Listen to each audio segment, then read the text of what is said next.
Hello dear aspirants, उम्मीद करता हूँ कि आप सभी की एग्जाम की प्रिपरेशन बढ़िया चल रही होगी। तो आज का जो हमारा वीडियो है वो बिटसेट 2023 एस्पिरेंट्स के लिए बहुत ही ज़्यादा इंपॉर्टेंट है, क्योंकि यहाँ पे हम देखने वाले हैं कि किस तरीके से आप लोग जो है 330 प्लस तक का स्कोर ला सकते हैं आपकी बिटसेट एग्जाम के अंदर।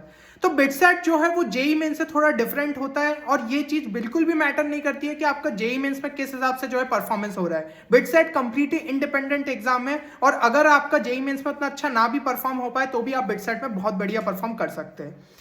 अब यहाँ पे एक चीज को आप ध्यान रखिए कि जेई मेंस और बिटसेट के बीच के अगर हम डिफरेंस को देखें तो क्लियरली यहाँ पे आपको दिख रहा होगा कि एग्जाम पैटर्न में जो है आपके टोटल एनटीए का जो आपका जेई मेंस का पेपर होता है उसके अंदर 75 क्वेश्चंस आपको अटेम्प्ट करने रहते हैं। वैसे तो पेपर के अंदर 90 क्वेश्चंस रहते हैं, बट जो आपका न्यूमरिक टाइप क्वेश्चन रहता है उसमें आपके लिए ऑप्शनल हो जाता है। तो टोटल जो आपको अटेम्प्ट करने हैं दैट आर ओनली 75 क्वेश्चन, जिसके लिए आपको टाइम दिया जाता है 180 मिनट्स।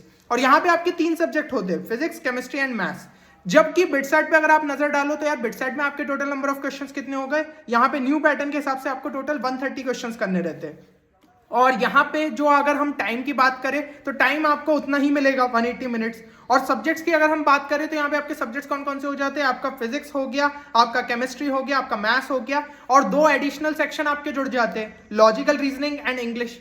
यानी कि यार आपको जो है यहाँ पे बिटसेट में नंबर ऑफ क्वेश्चंस ज्यादा हो जाते हैं और 2 सेक्शन भी आपके लिए नए हो जाते हैं। तो अब एवरेज टाइम पर क्वेश्चन अगर हम सिंपली कैलकुलेट करें तो आपका जो जेई मेंस का पेपर है उसके अंदर आपको कितना टाइम मिलता है, तो यहाँ पे आपको 2 मिनट्स 24 सेकंड मिलता है एक क्वेश्चन को एवरेज सॉल्व करने के लिए। यानी कि यार आपके पास प्रॉपर अमाउंट ऑफ टाइम रहता है, आप क्वेश्चन को अच्छे से बैठ के जो है समझ सकते हो कॉन्सेप्चुअली किस तरीके से कॉन्सेप्ट्स को अप्लाई करना है और उसको सॉल्व करोगे।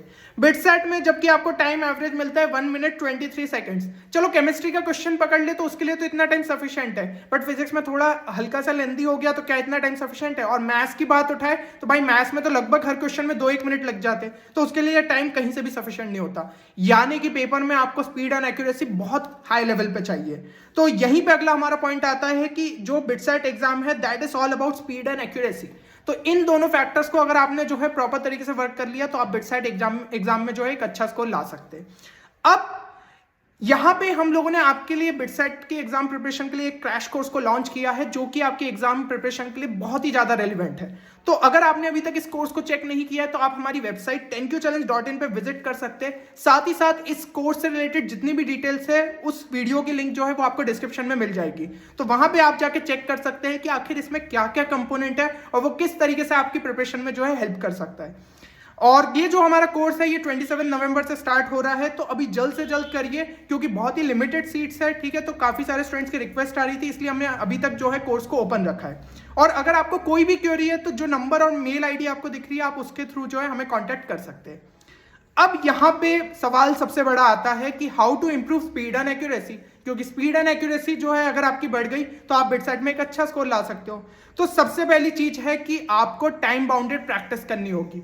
टाइम बाउंडेड प्रैक्टिस का सिंपल मीनिंग क्या हो जाता है कि जब भी यार क्वेश्चन सॉल्व कर रहे हो एक टाइमर को साथ लेके बैठो, ठीक है। एक टाइमर आपने जो है सेट कर लिया कि इतने टाइम के अंदर इतने क्वेश्चंस को करना है और फिर अगली बार इस टारगेट को जो है खुद के लिए बढ़ाते ही जाना है। जैसे कि फॉर एग्जांपल आपने पहला टारगेट 1 लिया कि आपको 45 मिनट्स के अंदर 20 क्वेश्चंस करने हैं।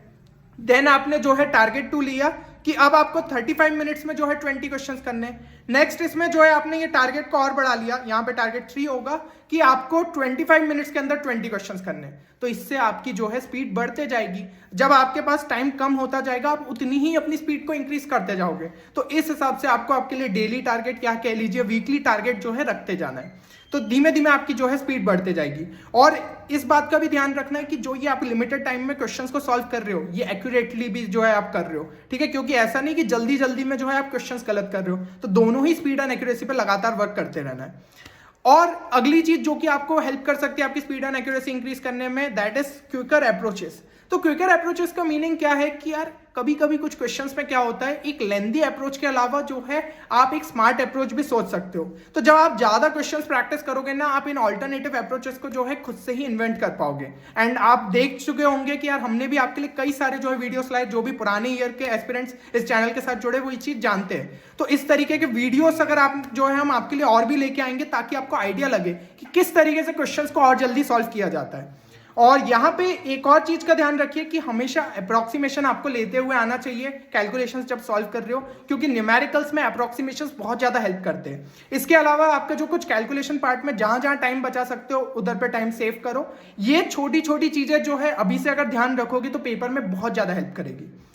अगली चीज जो कि आपकी स्पीड एंड एक्यूरेसी में हेल्प कर सकती है, दैट इज मॉक टेस्ट।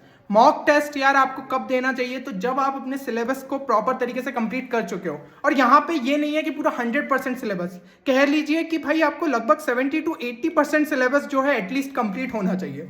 इसमें अगर आप प्रॉपर तरीके से कॉन्फिडेंट हो, आपने इनफ क्वेश्चंस को प्रैक्टिस कर लिया है बिट सेट लेवल के, तो आप जो है मॉक टेस्ट दीजिए। प्रॉपर जब कॉन्फिडेंस से दोगे तो स्कोर भी आपका अच्छा आएगा और आप कहीं से भी डिमोटिवेट नहीं होंगे।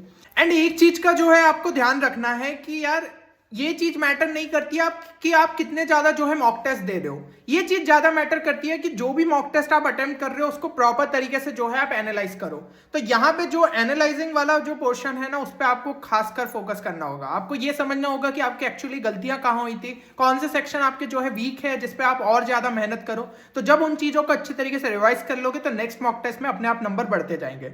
बाकी जो है हम यार मॉक टेस्ट से रिलेटेड मतलब किस तरीके से एनालाइज करना चाहिए, किस तरीके से आपको अटेम्प्ट करना चाहिए, उससे रिलेटेड और वीडियोस लगातार लाते रहेंगे। तो अभी तो फिलहाल ध्यान देना है कि सिलेबस को किसी भी तरीके से जो है आप अच्छे तरीके से कंप्लीट कर लो। अगला पॉइंट जो कि काफी इंपॉर्टेंट है कि इसके अलावा यार हम लोग क्या करें एक्स्ट्रा, ठीक है, क्योंकि ये चीजें हमने सारे फैक्टर्स देख लिए जो कि आपकी स्पीड एंड एक्यूरेसी में आपके लिए कंट्रीब्यूट करेगी। बट और एक्स्ट्रा हम क्या कर सकते हैं, तो यहाँ पे एक्स्ट्रा में आप क्या कर सकते हो, सबसे पहले तो जब भी चैप्टर्स को अभी जब आप पढ़ रहे हो आपको उसके साथ ही साथ जो है शॉर्ट नोट्स बनाना है। शॉर्ट नोट्स का क्या काम रहेगा कि लास्ट टाइम के जो रिविजन है ना, जहां पे भाई सब लोग घबरा जाते हैं कि अब पूरी बुक को कहां पे उठाए, वहां पे ये रिवीजन पोर्शन के लिए बहुत ज्यादा काम आएंगे। तो यहाँ पे ऐसा नहीं है कि पूरा जो चैप्टर में आप पढ़ रहे हो वो सारी चीजों को लिख दिया। 2 से 3 पेजेस के अंदर आपको चीजों को समराइज करना है। इन 2 से 3 पेजेस के अंदर आपके सारे important formulas, concepts, exceptions, reactions, chemistry के जो हो गई वो सारी चीजें आपके आ जानी चाहिए। तो इस तरीके से आपके शॉर्ट नोट्स प्रिपेयर्ड होना चाहिए। अगर आपने इस तरीके से हर चैप्टर के लिए प्रिपेयर करते गए तो लास्ट में आपके रिवीजन के लिए बहुत ज्यादा यूजफुल रहेगा। हर मॉक टेस्ट से पहले बस इन्हीं को उठा के देख लिया, सारी चीजें रिवाइज हो गई, फिर अपना मॉक टेस्ट आपने जो है कॉन्फिडेंटली दिया। अगली चीज जो कि काफी इंपॉर्टेंट है, that are JEE Mains previous year questions.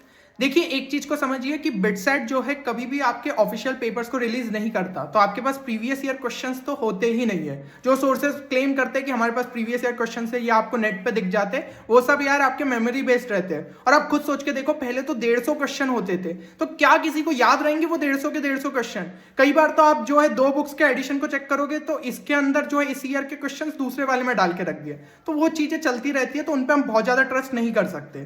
तो यहाँ पे सबसे बढ़िया हमारे पास जेईई मेंस के पीवाईक्यूज ऑफिशियली अवेलेबल रहेंगे, तो यही सारे क्वेश्चंस जो है आप प्रैक्टिस करिए। इनमें से कई क्वेश्चंस ऐसे हो जाते हैं कि आपके डायरेक्टली या इनडायरेक्टली जो है बिटसेट एग्जाम में रिपीट हो जाते हैं, तो इनसे आपकी एक अच्छी प्रैक्टिस होगी। और जेईई मेंस के जो क्वेश्चंस रहते हैं वो काफी कॉन्सेप्चुअल रहते हैं, तो अगर वो कॉन्सेप्ट्स क्लियर हो गए तो बिटसेट में भी वो आपको हेल्प करेंगे।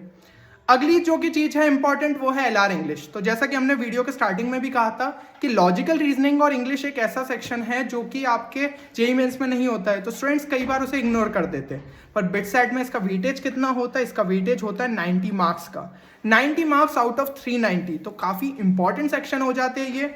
तो इनको जो है आप किस तरीके से प्रिपेयर कर सकते हो, लॉजिकल रीजनिंग और इंग्लिश से रिलेटेड एक प्लेलिस्ट हमने जो है डिस्क्रिप्शन में अटैच कर दी है, वहां से आप ज्यादा से ज्यादा क्वेश्चन जो है प्रैक्टिस कर सकते हो। तो यहाँ पे जो है ये सीरीज आपके लिए यूजफुल रहेगी। इसके अलावा यार आपको डेली रीडिंग की जो हैबिट डालनी होगी इंग्लिश न्यूज़पेपर की।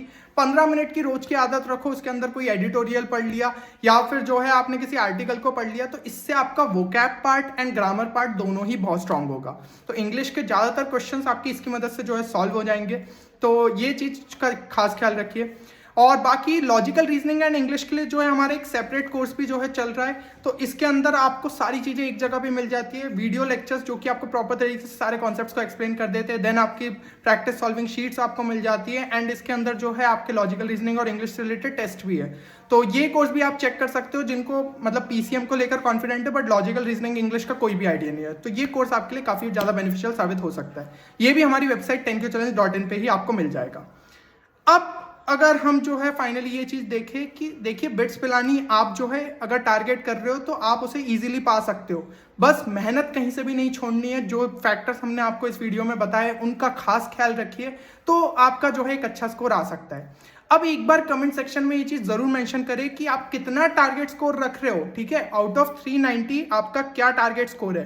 तो यहाँ पे यार हो सकता है आप में से कई सारे स्टूडेंट सीएस को एम कर रहे हो, तो एक टारगेट स्कोर जो है अगर आप लिख लोगे, आप खुद से जो है प्रॉमिस करोगे, तो आप डेफिनेटली उस स्कोर को ला पाओगे।